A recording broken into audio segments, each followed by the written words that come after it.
Namaste students, welcome back to statistics class. In the last session, we completed with the second chapter, that is organization of data. But I want to revise once that second chapter which we completed. So initially in that chapter, organization of data, in this particular chapter we study about how we are going to collect the information and which are the methods are there, various methods are there in order to collect the information, and how we need to which kinds of errors may occur while selecting, it may be while selecting samples, and which are the various sources of data. All those things we studied in this particular chapter. So initially we started this chapter with the statistical inquiry. Statistical inquiry. What is the statistical inquiry? The information or search for knowledge through statistical methods or techniques, that we call it as statistical inquiry. Then this statistical inquiry, it has two stages. That is, first one, the planning and preparation. Planning and preparation. Then second stage comes execution of the survey.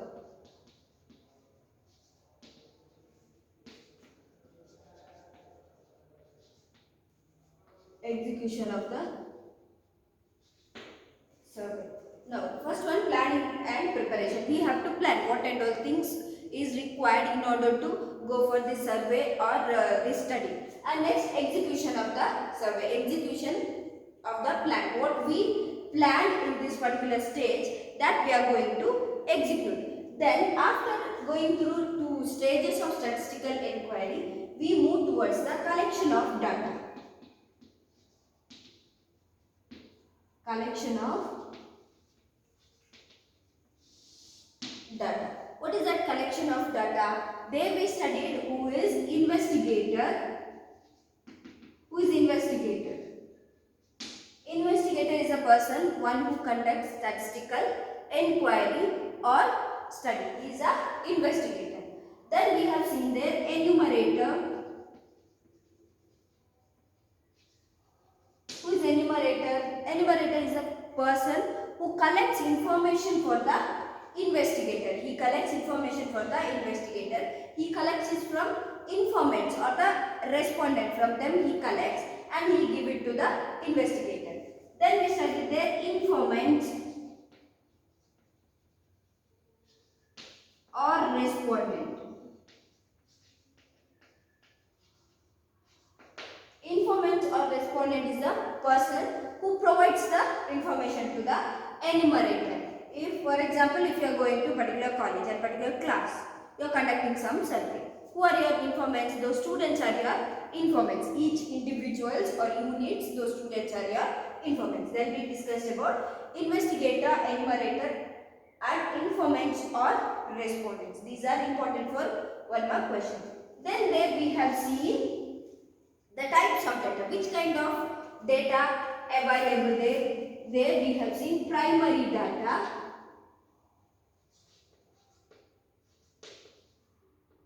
then secondary data. Primary data and secondary data. What is that primary data? It is a data which we collect directly from the field for the first time. The data which we collect directly from the field for the first time, that data we call it as primary data, and we also call this primary data as first hand data. This primary data we call it as first hand data. And in primary data we have seen there various methods of collecting primary data, which is very important question for 5 marks as well as 10 marks. Which are the various methods there? The first one, which are the various methods of primary data, that is direct personal observation. The first method comes direct personal observation.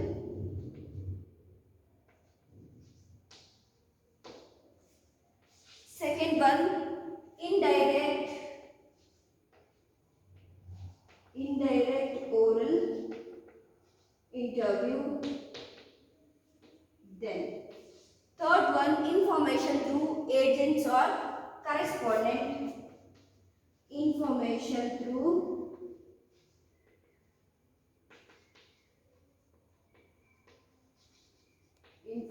through agents. And fourth one, mailed questionnaire. There comes mailed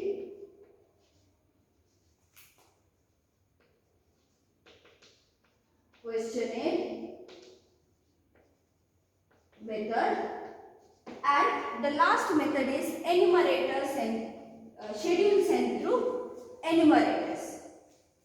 Schedule sent through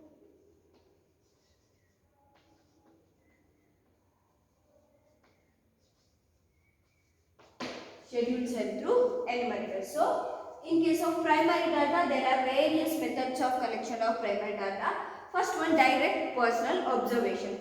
Personally, we observe the person from whom we require the information. We observe him and we collect the information. We can give example here, police inquiry. Then indirect oral. Because when your respondent is not ready to give the information, you are contacting the third party. That third party may be the relative or friends of our respondents. From him we will collect the information. Next, information through agents. We set up various agencies when we require information on the regular basis from a wide area. We set up various agencies in different places, and through that agencies we collect the information. Mailed questionnaire means we prepare the questionnaire and we post that questionnaire to the respondent. They have to fill that questionnaire and they have to send it back to the investigator. Then schedule sent through enumerators. Schedule is like questionnaire itself. In case of schedule, it will be taken by the enumerator. Enumerator will take the schedule and he will go to the respondent and he will question them and he will record their answers and he will give it to the investigator. So these are the various methods in case of primary data. So next we move toward the secondary data. In case of secondary data, the secondary data, what comes there? Sources of secondary data. Which are the sources of secondary data? There comes published source, published and unpublished source. Now, what is secondary data? Secondary data is the data which is already collected by some other, collected and analyzed by some other enumerators.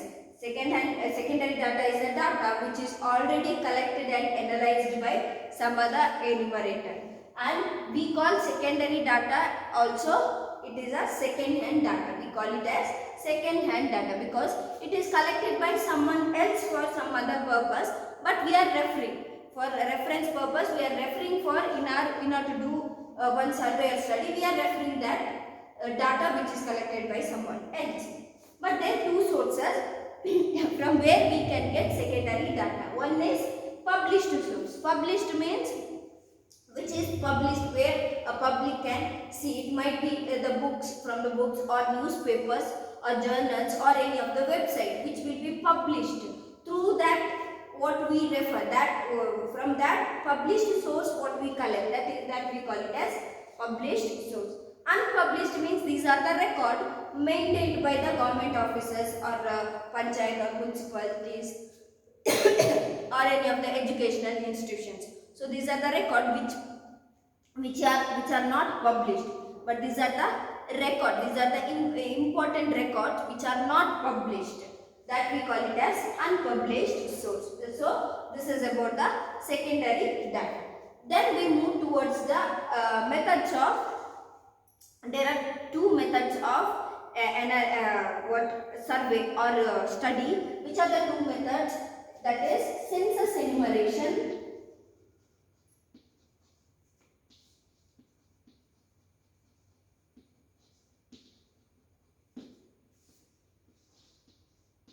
then sample survey. These are the two methods of conducting examination or survey. In that first one, census enumeration comes. Census enumeration means where we analyze each and every person in the population. Where we analyze each and every person in the population, that we call it as census enumeration. And sample survey means where we conduct or we enumerate only samples. Where enumeration is based on samples, that kind of survey we call it as sample survey. The other one where we examine or analyze each and every unit or individuals in the population, that we call it as census enumeration. For example, a group of students in a particular class.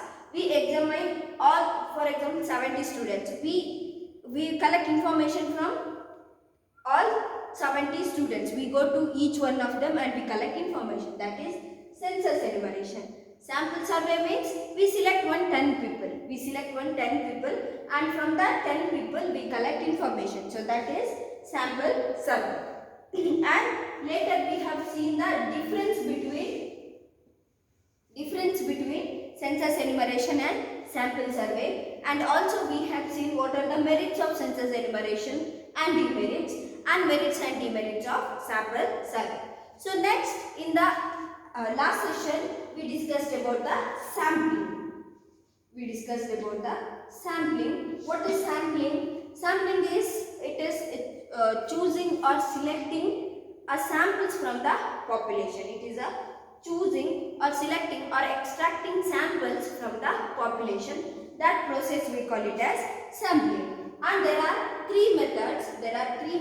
In the sampling. We can choose any of the method based on our survey, and based on our population we can go with the any one of the method. So there first one comes simple random sampling.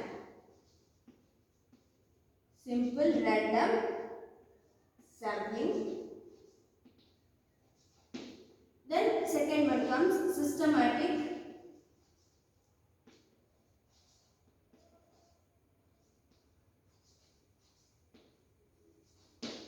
sampling, and third one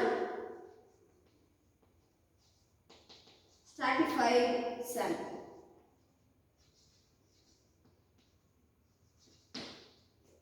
Here simple random sampling means randomly we select the samples from the population. Systematic sampling means we follow one method, or that we use one formula to select the samples from the population. And third one, stratified means where if we have heterogeneous kinds of population, means different kinds of population, in order to select the sample we use the method of stratified sampling. Then the last topic in that particular chapter we studied about statistical errors or sampling errors. We discussed about statistical errors. Statistical errors means it is the difference between the actual value and estimated value. We call it as statistical errors. And there we have seen what are the causes for this statistical error.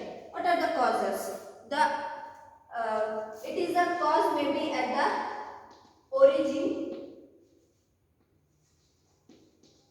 Cause may be at the origin means while selecting the methods, or while applying methods or applying techniques, or what samples we selected, it might be the defective samples, and what questionnaire we prepared, it is not the proper the questionnaire. Due to that, or what error we get, that we call it as errors of origin. Then next comes errors of inadequacy. Errors of inadequacy. Due to that, inadequacy means we don't have sufficient information with us. It is by having inadequate information what errors we get. And the last one, errors of manipulation. Errors of manipulation. Manipulation is nothing but due to the clerical mistake. Due to clerical mistake, what errors occurs, that we call it as errors of manipulation. So these are three causes for the statistical errors. Then we have seen the types of errors, that is biased error and unbiased error. Types of errors are biased errors, and the second one unbiased errors. Unbiased errors. Biased and unbiased error. What is that biased error? Biased errors means the error which occurs with the notice of the investigator.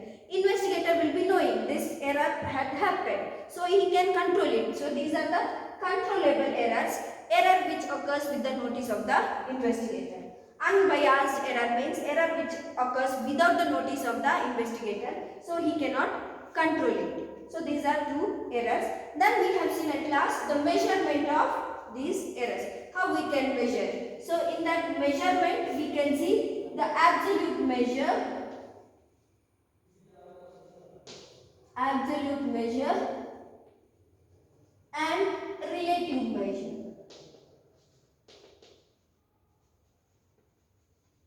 So absolute measure is nothing but the difference, actual value minus estimated value. That is the absolute error. And if you present that absolute error in the form of percentage, that is relative error. So this is about the second chapter, that is organization of data. And this organization of data, what do you mean by statistical inquiry? 1 mark question. Write the stages of statistical inquiry. It is 2 mark question. And the collection of data. These are once again 1 mark question. What is investigator, enumerator, or informants and respondent. Then primary. What do you mean by primary data? 1 mark question. Then you have to. These are 5 mark question. Methods of collecting primary data. Again, they mention the sources of secondary data. So 2 mark question. What do you mean by secondary data? 1 mark question. Then next comes there, that is sampling, census enumeration and sample survey. Most of the time the difference will be asked. Difference will be asked for 5 marks. What are the difference between census enumeration and sample survey? And anyhow you should be knowing the meaning of census enumeration and sample survey. Then sampling 3 methods. This is once again 5 mark question. This said here these two are 5 mark question, and this can be asked for even 2 marks just to mention. And statistical errors, biased and unbiased errors. This is once again 2 mark question. So whatever we mentioned, either 1 marks or 2 marks or 5 marks, but 5 marks possible questions are: one is explain the methods of sampling, simple, random, systematic and stratified. Then direct personal observation, indirect oral interview. These 5 marks question. Or else sometimes the difference between census enumeration and sample survey. And one important question we left: what are the requirement for the questionnaire? What are the requirement for the questionnaire? Is there in a textbook. 10 to 11 points are there. That is very important question for 5 marks. What are the important requirement for framing a questionnaire? Questionnaire should be attractive. There should be a less number of questions, and answer should be of type of yes or no question. There shouldn't be a the questions regarding their personal matters. So that is one of the important question. So first and second chapter, it is purely theory chapters, and these 2 chapters also very important.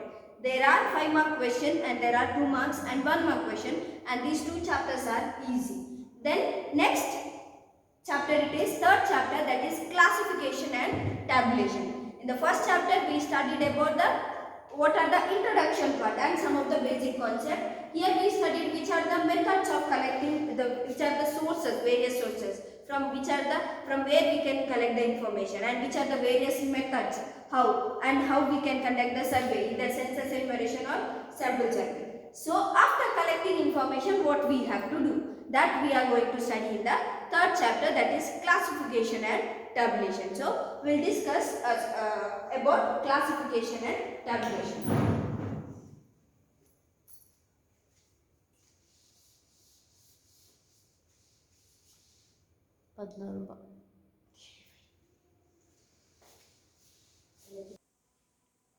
Now we'll move towards the third chapter, that is classification and tabulation. In the second chapter we discuss about how to collect the data, and we know that various methods of collecting data. Using that we collect the data, and when we collect data initially, the size of the data will be large, the volume will be large. So it is unable for us, it is very difficult for us to understand which are the relevant information.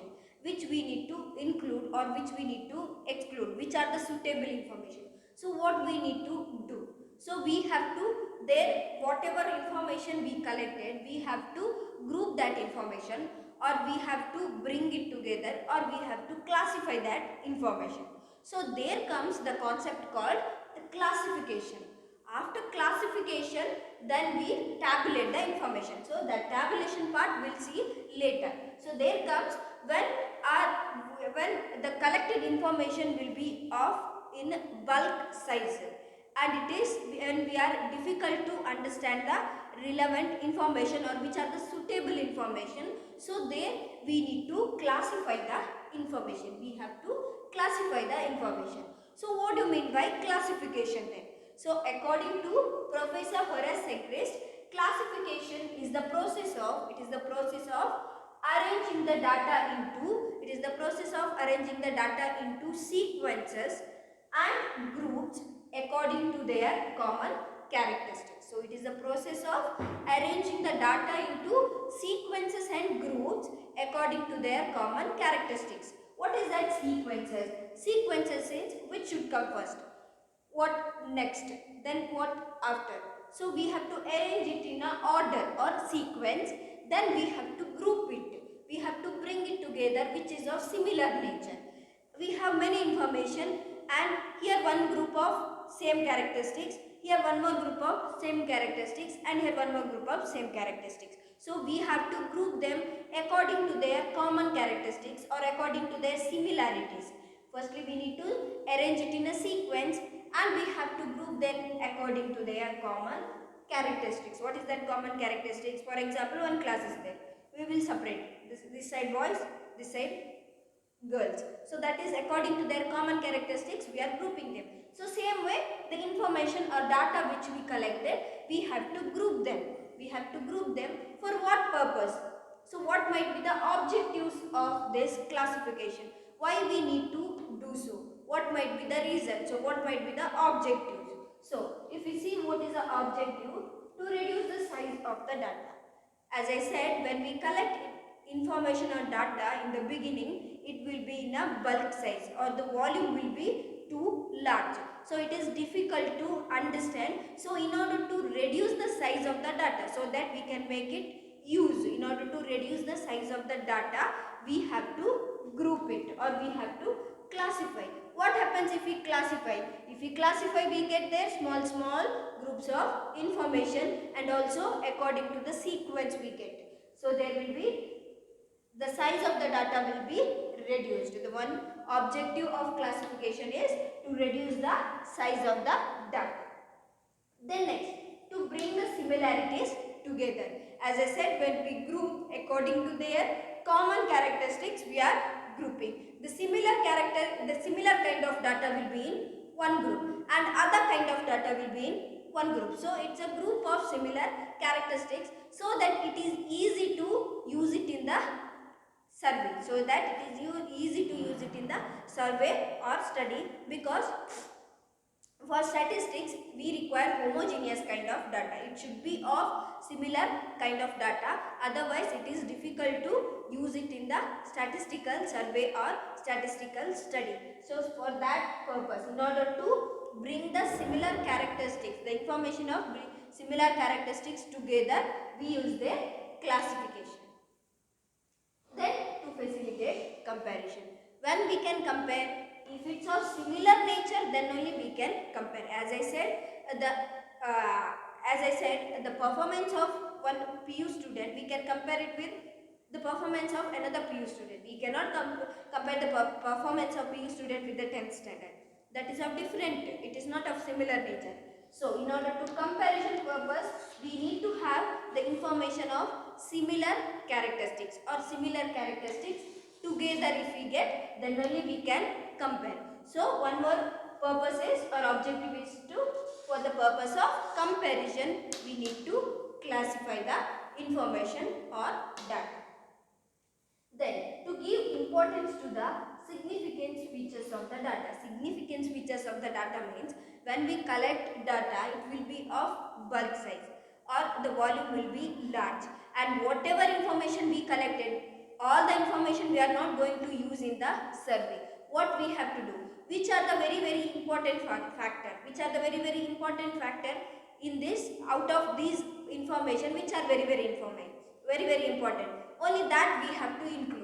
The rest, which is not so important information, we can exclude them. While classifying, only important information we can include.